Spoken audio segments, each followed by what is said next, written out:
Hello everyone. Welcome to a new chess video, or maybe I should say an awesome chess video, because today I'm bringing you one of your favorite types of videos. I'm going to show you how to beat your chess opponents really quickly. And I'm not going to show you tricks that don't work or anything like that. Quite the opposite. I've picked the most successful traps in the world, the ones that more than 2 million people fall for, and I'm going to teach them to you. Why? Because it's proven. With more than 2 million people, it's clear these traps work. For example, in this first trap I'm going to show you with the black pieces, you'll win in just 3 moves. You're going to be amazed. Or 4 moves, because after that, everything just falls into place. You only need to memorize the first 4 moves, and you'll see that you'll win a lot of games quickly. It happens in the double king's pawn opening. When they play knight to f3, look, it's the most natural thing in the world. They attack your pawn, and you defend with your knight. And they play bishop to c4. Well, on the next move, you're already going to pull off the trap. Today, I have to be honest with you, dear followers. I really didn't feel like recording the video. It's a rainy day. Not every day do I feel like recording a video, but I can approach the day in 2 different ways. I can just lie on the couch, not feel like doing anything. Or I can get up and record the video, especially for my followers who really deserve. And here we are. This is just a thought. Sorry for the reflection. You can take this thought home with you too and apply it to your daily life. On those days when you don't feel like going to the gym or doing anything, just get up. You have the power in your hands to make the day much better than you expect. And right now, I'm really glad I made this decision. So if you're watching this video, please give me a like. I deserve it. I've really put in the work for all of you. Sorry for the long speech. Now let's get to the trick. Look, this move right here seems like a really bad one. Why? Because we're giving away this pawn here. Check this out. We're giving away this pawn here, and it looks like everything is a mess. They're attacking this spot with 2 pieces. We're down a super important pawn. This knight is left really awkward in the center of the board, undefended. It seems like everything is lost. However, if they take this pawn here for free, they've already lost the game. Just like you heard. The correct move here is to bring the queen over to make this attack here and this attack here. The white pieces will say, well, I don't care at all. You haven't stopped me from doing anything. I can keep winning the game. Defended by the bishop, I'm attacking your rook and I'm also attacking your queen. And this is where we first play queen takes pawn, a brutal move worthy of a double exclamation mark. We attack the rook. First, they can't take here because we would capture with check. And it wouldn't just be check, it would actually end up being checkmate. So they can't capture this rook here. Instead, what they have to do is defend this only rook first by coming here. And now all we have to do is play queen takes pawn, check. They have to block. If they block with the queen, thank you, because they're just giving it to us. And if they block with the bishop, notice that the king is trapped by its own pieces. We're going to deliver this beautiful checkmate with a knight. This bishop can't capture it because it's pinned by the queen. So when you play e5, knight to f3, knight to c6, and bishop to c4, remember that the trap is knight to d4. Very important, they only fall for the trap if they take the free pawn, okay? If they take the free pawn, then they've fallen into the trap. We bring the queen precisely to g5, attacking the knight and this square. So yes, they've fallen into the trap. But there is a way to escape this trap, obviously. Otherwise, everyone would lose every game in the world. It only works when they capture the free pawn. Do you know how I learned about this trap? It was spectacular. My chess coach pulled it on me when I was playing in my country's championship, when I was 8 years old. I thought I was king of the world because I was beating all the other kids. And then my coach comes along and bam! And I thought, I can't believe I'm about to beat my coach. He just hung a pawn. And then my coach goes wham! And then he told me, not everything that glitters is gold. And from then on, I started to focus a bit more. And he showed me that the right move was knight takes knight, If we play knight takes knight, it's true that we can play it without any problem with the black pieces. We just recapture here. However, the trap hasn't worked. We no longer have that advantage. So if someone tries this trap on you, it's important. If someone tries this trap on you, don't take this pawn. Take the knight instead. Or if you want, you can also play c3, which is a super useful move. But above all, remember that you can't take this pawn. And if they take this pawn from you, you come here, and simply when they capture with a knight, we come here. But what happens if they capture with a bishop? Chess teacher. Here they're giving me a check to the king. I only have two moves available. Either move it here or move it here, because this bishop can't be captured in any way. Well, it's very simple. If they capture with the bishop, you're still winning. So don't worry. I'll show you right now how to win if they capture with the bishop. In conclusion, if they capture this pawn with the knight, which looks like it's free, they're already lost. They're already lost. With the knight, we've seen it. With the bishop, we move the king here. Very simple. Notice that, yes, we've lost castling. Yes, we've moved the king. Yes, we're down 2 pawns, but don't worry because now it's white's move and we have several threats. Threats, this pawn here can't be defended because they'd lose the knight, so they also have to defend the knight. How can they defend a knight? Well, there aren't many ways, honestly. Imagine they move the knight here. It seems like a normal move, right? So we would come in through here and not only attack the rook, but when it moves, we would capture the knight since there are 2 pieces attacking it. So in conclusion, they can't move the knight back. They can't move the knight back. If the knight comes from the other side, it's basically the same thing. And it's even worse because we'd almost have checkmate, right?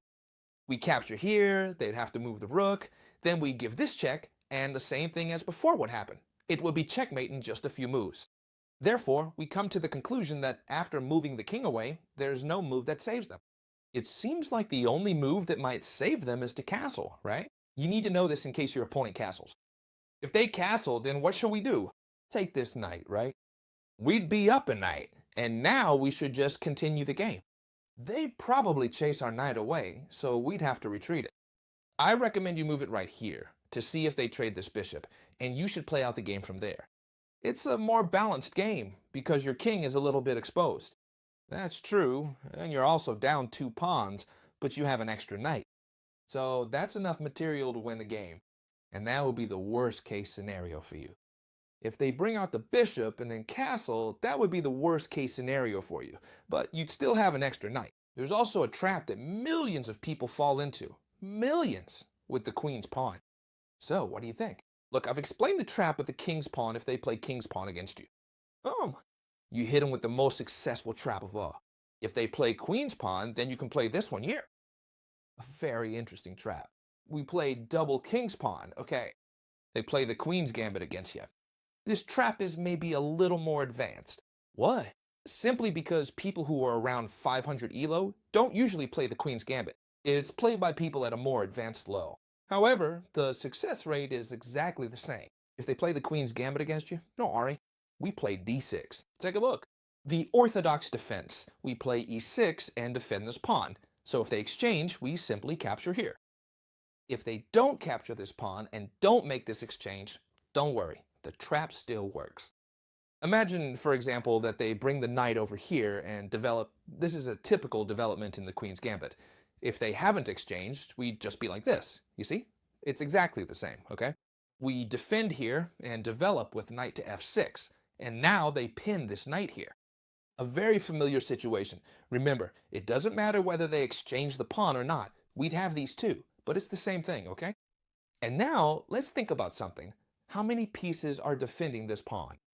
By 2, by the knight, and by the queen. However, I'd say not by the knight, because this knight can't move or we lose the queen. So this pawn is only defended by the queen, and it's only attacked by the knight. For now, nothing happens, but I'm going to show you a really good move that sets the trap here, which is knight to d7. Look, knight from b to d7. What do we do with this? Technically, this pawn is attacked by one knight and defended by another. However, we said that this knight doesn't count because it's pinned. So notice that after the after the move knight b to d7, we're giving away the pawn completely for free. And not only that, it looks like we're really under pressure. Well, this is exactly the trap. What are we going to do? Capture this knight with our knight. We really don't care if they take our queen. We have an extra piece. You might say, yeah, Chastiger, but now you have an extra piece. But it doesn't matter because they've taken your queen. Yeah, but after this brilliant move here, check. Notice that the king can't go anywhere, not even here. The only piece that can get between the king and the bishop is the queen. And now, look, you've also won the queen. And what we're going to do next is this. Instead of capturing directly, which would be a good move, an even better one is to capture the bishop with the king. Notice that we've captured two pieces, right? And they got the queen. It's important to keep track because if you don't, you might find tricks where you win the queen but end up losing, okay? We're up by two pieces now. Whether they capture the bishop or let it be captured, it's the same because they've taken one piece and we recapture the queen. Conclusion: we've captured two pieces, the knight and the bishop, and they've only taken one, the bishop. We end up with an extra piece, and on top of that, we're attacking this fork between the king and the rook. So if they try to defend, we could even keep capturing here. In other words, this trap is wonderful. Now watch out, these two traps are absolutely spectacular and catch a ton of people. But there are still even more spectacular traps, like the one I'm about to show you right now. It's going to give you goosebumps. No. But seriously, if you like chess, you're going to be blown away by this trap, because I'm sure you don't know it. And it's to win in just a few moves. You'll be amazed, just a few, against the London system. The dreaded London system. Oh no, Chestiker, what do I do if they play the London system against me? Don't worry. Check out this trap because it's fascinating. We play d4 or d5, and they play the London system against us. And pay attention to this move because it's spectacular. When they play bishop to f4, we already know what they're trying to do. The London system, e3, knight to f3, and all the usual London system stuff. So when they play bishop to f4, we already know what they're aiming for. And that's when we throw the massive spear that's going to give you goosebumps. h5. High five. If they stick to their London system plan with e3, they've lost the bishop. How about that? They've lost the bishop. Yes, sir. Absolutely impressive. With which move did they lose the bishop? With the move e5. It's an absolutely spectacular move, and I'm going to explain how to capture that bishop no matter what they do. First of all, if they retreat the bishop, it's simple, right? We come here and we've already captured the bishop. Well, they could capture here, but first we chase it away with f6. They only have this square, and now they don't have any left. Right? More options. If after playing e5 they capture here, it's very easy. Same thing. f6, then here, and then here. Notice that there's no way to save this bishop. And I'll tell you even more. What happens if they capture with the pawn? Well, exactly the same thing happens. Thanks to the queen aiming here, we trap this bishop that can't get out and has to go back, and we just advance with the pawn chain. I'm sure you're amazed by this London system trap that even I didn't know about. You know what? Let's wrap up the video with the most amazing and beautiful trap I've ever shown you. Maybe ever on this channel, and I'm not joking. And it happens in the Budapest Gambit. Careful, this last trap, so many people fall for it. Do you know who I saw pull off this trap? Well, I saw it done by, I'm sure you all know Anna Kramling. Her father did it to her. Her father, who was a grandmaster, Grandmaster Juan Bellon. He pulled it off against Anna Kramling, and she was blown away. You know, Anna Kramling has over 2,000 elo, so she can fall for it, anyone can. In the Budapest Gambit, sorry, I got tongue-tied there. In the Budapest Gambit, as you know, we give up this pawn in the Queen's Gambit, and when they capture it, we place this knight here, okay? For example, from here, you could continue in many ways, but pay attention to the idea we have in mind. We want to set up the attack for. I don't know how to say it without sounding a bit crude, but we want to set up the attack so it's a total giveaway, right? We want to set up the attack so they can execute it perfectly. For example, after any move, we're going to play b6, and now you'll understand everything right away. Notice that we have this undefended knight and this undefended rook, both connected by the same diagonal. Notice that all of you, if I ask which move you can use to attack both at the same time, you'll tell me this one right here. And that's correct. With this move, you're attacking both at once, and there's no possible way to defend against it. If I try to defend the rook, I lose the knight. If I try to defend the knight from anywhere, for example from here, I lose the rook. And that's exactly what we want, that they think they've won the game. But the thing is, we have a spectacular move. You take both pieces? Well, on top of that, I'll give you another one. I'll give you the bishop too. And here's the thing, you take my bishop, and not only that, but when you take the bishop, you're still attacking both pieces. It might look like I'm going completely crazy here, but as I always tell you, this works. Now, what do we need to do? Well, we just need to develop our knight. This queen is getting trapped. She can only move here. You see it, right? So first, this is important. We give a check so they have to block. For example, with the bishop. It doesn't matter to us. The idea was to get this bishop out. And now, what do we want to do? Well, it's simple. We just want to trap the queen. This knight jumps back. Look at that, okay? We attack the queen. Where can this queen go? She only has one square. This one here, and notice that things are looking really bad for the white pieces now. We push this pawn, and the queen is completely trapped because she can't capture anything. This bishop is defended by the knight. It was very important to give this check first to properly trap the queen and make sure she doesn't escape. Check out these spectacular traps, all based on statistics. A ton of people fall for these traps. This one is the most spectacular. And it's true, the one that catches the fewest people. But all of them are absolutely incredible. Please give me a big like because honestly, I didn't feel like recording. I really wasn't in the mood. But I put in the effort so you can have a spectacular and really beautiful video today on the channel. So you guys are the best community in the world. I have to say it. You already know it. Give me a big like, leave me a great comment, and I'll see you in the next video, friends. Goodbye.